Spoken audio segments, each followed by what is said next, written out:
Welcome to Issues of Contemporary Politics with Dr. Brovkin. Today, my dear friends, I'd like to speak about the Gulf states on the way to disaster. But before I do that, I'd like to report to you that I had in my previous video about Mr. Trump, I had a poll, and the results are quite interesting. Of those polled consistently, those of you who have answered, that's several hundred people, more than 70% expressed the view that Mr. Trump is an obsessive gambler, and only 20%, no, actually, only that 10% that he was a great leader or a daring leader. So these are the results, and 20 other percent expressed the view that neither of those, and they had their own opinion. But now let me turn to the topic today. I'd like to also invite you to see a more detailed discussion of and the outline of this presentation in my Substack, which is the address is in the description. So today, let me focus. So today, let me focus on the Gulf states on the road to disaster. Now, let me start with the background of the current situation as it affects the Gulf states. Now, the Gulf states include Saudi Arabia, United Arab Emirates, Kuwait, Qatar, Oman, Bahrain, and they are united in the Gulf Cooperation Council. So that would be much easier to speak about them as this collective entity. So as you all know, everybody knows, they are basically, their economy is connected to oil export. Increasingly, they diversify their economy with all kinds of investment projects and high-tech projects and AI and so on. But the oil still is the key. It's interesting to see what their economic interests have been or are before the current conflict began. And the reason, of course, it's so important, as you all know, the Strait of Hormuz is basically closed. 20% of oil flows through the Strait of Hormuz, and therefore it has the direct impact on world economy.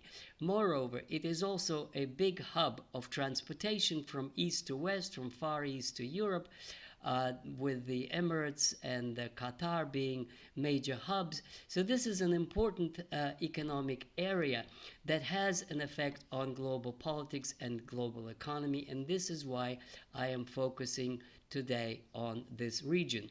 As you all know, it has American bases, and that is at the center of today's war between Israel, the United States, and Iran, which the United States and Israel started.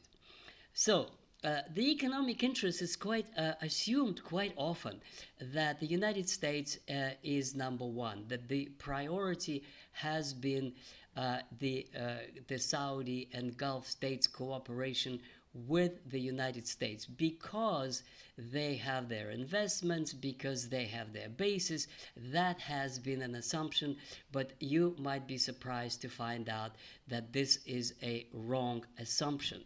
And that is that when I look at and did research on the economic activity of the Gulf states, what I discovered is that the China and Asian countries, I'll name those in a minute, are by far a larger partner of import-export operations than the United States. So number one, of course, is China, followed by India, and then after that, Japan and Korea. Now, the trade with those countries by the Gulf states exceeds 110 billion a year, which represents about 18% of their total trade. Now, with the United States, the total trade is only $25 billion, which means that this is 5 times less than the trade with Asia. This has been a very, very important change that occurred over the last 20 years or so. Now, from the United States, they still buy a lot of equipment and cars and various kinds of high tech and weaponry. But even there's an increasing competition and slow switching to Russian and Chinese counterparts. So that is probably one of the most important uh, shifts, which occurred under the name of looking east. And there are several Saudi and Gulf documents which are, like, it's called Vision 2030. Looking east is one of them. And they all point to a trend that China and Asia become central to the economies of the Gulf states. Now, it is also partly demonstrated by the fact that United Arab Emirates has become a member of BRICS. By the way, just as much as Iran is a member of BRICS. And India is a member of BRICS. And that also suggests that the economic and cultural and also military ties with Russia have increased dramatically over the last years compared to the years earlier. So let me sum up which important conclusion. Uh, in this context of looking to Asia, one could also see that the policy of the United States in this region was exactly in the opposite direction. Its economic ties were weakening, but its political pressure was heightening, was increasing. And that was seen specifically when the United States imposed sanctions on Iran and one also threatening any country that was buying Iranian oil. In other words, one could see that Trump's idea of making America great again is very much founded on his desire to be the centerpiece of a global energy market. And that was achieved, or at least a, a step in that direction was grabbing Venezuelan oil, having control over Canadian oil and over Mexican oil, Western Hemisphere oil, all of it, and then on top of it have control, political and military, over the Gulf states and control over the Middle Eastern oil. And the next step was supposed to be a regime change in Iran, flipping Iran to being a client of the United States, a dependent state like it was done in Iraq in 2003 and in Syria. So that was the plan. And the role of the Gulf states in that plan were to be subordinate pawns or tools in this grand game of economic competition with China. But as we all know, it didn't quite work out that way. The regime change has not happened, and the Gulf states are caught in between the two sides. And it is in that context that it's very important to see what do these people who live there actually think.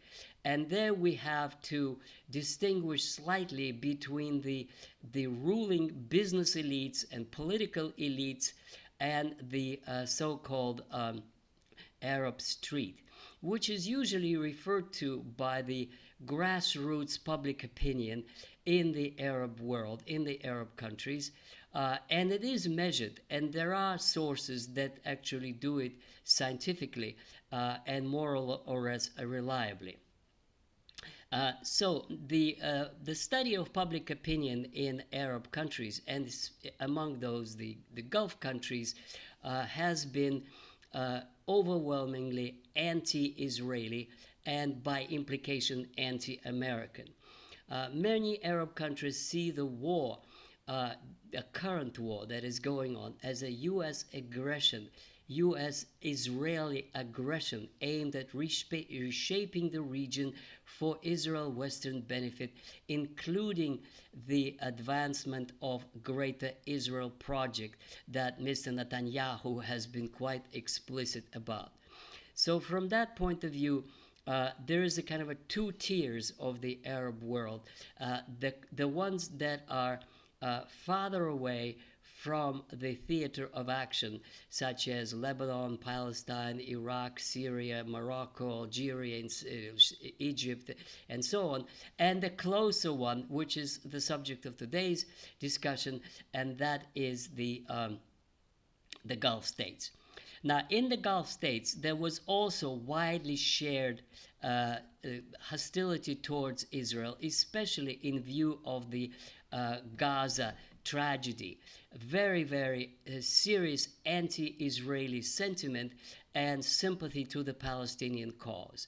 Uh, but then at the same time, once in the last 5 days, as the war has begun, and as the Gulf states saw and felt the what they believe is unjustified attack by Iran on their sovereign territory, there was some outcry against Iranians. However, even here, um, even here, underlying anti-Israel sentiments persist, and the polls show low support for the normalization of relations with Israel. In other words, even receiving blow from Iran, the public opinion continues to be skeptical about the United States and overtly hostile to Israel, not Iran. As far as Iran is concerned, the public opinion expressions are that of surprise that why are you hitting us? We are not, the cause of your problems. Is a kind of a terms that are used as strategic miscalculations, wrong targeting, etc. But of course, Iran has responded to those by saying that they have nothing against the Gulf states as such, and they're only targeting American military installations. And they also assert that the cases when there were drones and other missiles at the oil facilities, they assert that it is the Israeli provocation that they are deliberately doing to set up the Gulf states against Iran. I don't know actually one way or another, but I'm just reporting to you that this is what is being said. There's also a feeling which is quoted by some Arab officials, specifically in Saudi Arabia, which is upset with the United States that it abandoned the Gulf states in favor of Israel. And there is a growing resentment, even among the elites of these countries, that they're kind of a minor ally compared to Israel. That everything the United States overtly and openly does is to support Israel, and reluctantly so in supporting the Gulf states, whereas they say they're receiving their share of hits because they hosted the United States bases. In other words, the long-term implication is that many countries may think twice before hosting US bases that seem to be only pluses and only protection and benefits and revenue. But now it shows how risky it actually is. Now, let me now address another issue in connection with the popular attitudes in these states. And that is the economic reality in case the war continues. I checked and did some research in terms of what it would cost.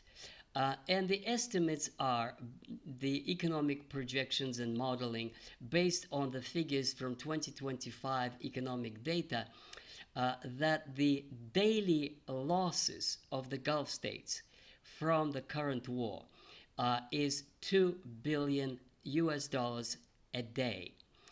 That translates into about from 12 to 15 billion dollars a week, and that comes to 60 billion dollars a month. In other words, if the war continues for let's say half a year, that would be tens of billions of dollars in losses. The losses are because the Strait of Hormuz is closed, because the liquefied gas cannot be exported, because tankers are idle, because the airports are closed, because tourism is collapsed, because the servicing industry in the ports has collapsed, because the investment into all these kind of servicing financial services companies and others has collapsed. In other words, the war it delivers a devastating blow to the economies of these Gulf states, and they are very worried about it, and they should be. Another thing that makes it quite even more complicated is the social structure of these states. Now, the passport holding population, the local Arabs, are a minority. Not just a minority, but an absolute minority. And in some places, like absolute minority, such as in Qatar. By the way, I've been there and I saw it myself. The vast majority of people who work there are foreigners. And they live there for decades and they have no chance ever to get citizenship. I spoke to a taxi driver who was from from Iraq, and he said he worked there, lived there for 30 years, and has no chance whatsoever to ever become citizen. Now, what is going to happen to all these workers who come there from Bangladesh and Pakistan and the Philippines and many other places? By the way, most of them are Muslim, and it says so in the newspaper advertisements that I saw, which is Muslims preferred. So they deliberately invited foreign Muslim workers. The fact that they're Muslim makes them actually more sympathetic to the Palestinian cause and more skeptical about Israel. So what is going to happen to all these people if all these industries stop? Well, two things. One thing, they may be asked to go. What if they refuse? What if they rebel? This is going to contribute to unemployment and to social instability in these places. If the war continues for 2 months, 3 months, half a year, that would become a serious social danger of a public unrest. Now, they may run out of money for social services. They may have to struggle with unemployment or with essentially sending foreign workers back. So that's a serious problem for these populations and for these societies that may lead them to come to a conclusion. And the conclusion that is obvious is that if Israel and the United States offer them so-called protection, which leads to destruction, wouldn't that make more sense to get rid of American bases and to restore business as usual than not being a target from Iran? And so in that case, one could lead to a kind of a historical shift in the posture of the Gulf states and the Arab states between, on the one hand, China and the United States, and now Iran being closely allied to China and Russia. In other words, my dear friends, what we see is a historical moment. If the war continues, if their position continues to deteriorate, there may be a switch. Not the regime change in Iran, but a regime change in the Arab countries of the Gulf, away from a U.S.-Israel support or alliance in favor of neutrality or and joining the Chinese-led BRICS cooperation against U.S. interests in that part of the world. Now, and finally, let me say that the theoretician of the war, the famous Clausewitz, wrote in his book on war that wars end either when there's a total and complete victory of one side over the other, such as what the United States wants is a regime change in Iran, or when the continuation of the war becomes so expensive that it ain't worth it. And that is probably the case when the United States would exhaust its store of weapons when the invasion proves impossible, undoable, and counterproductive. They would have to stop. They would have to withdraw, as they did in Vietnam, as they did in Afghanistan, and as they are doing in Iraq, essentially recognizing that they're no longer the boss there. So if that is the case, then we may see indeed a moment when the United States would find it counterproductive to continue this war, and they would prefer to leave and abandon these states, Gulf states, to themselves. And in that case, that would be one more step towards a shift, a global shift of power from the West to the East. So I stop at that, my dear friends, and I ask you to please put your likes if you like it. If you want more detailed information and outline, go to my Substack. And of course, I invite you to read my book, From Vladimir Lenin to Vladimir Putin. I think you'll like it. And I'll see you very soon with another edition of Issues of Contemporary Politics with Dr. Brovkin. Bye-bye.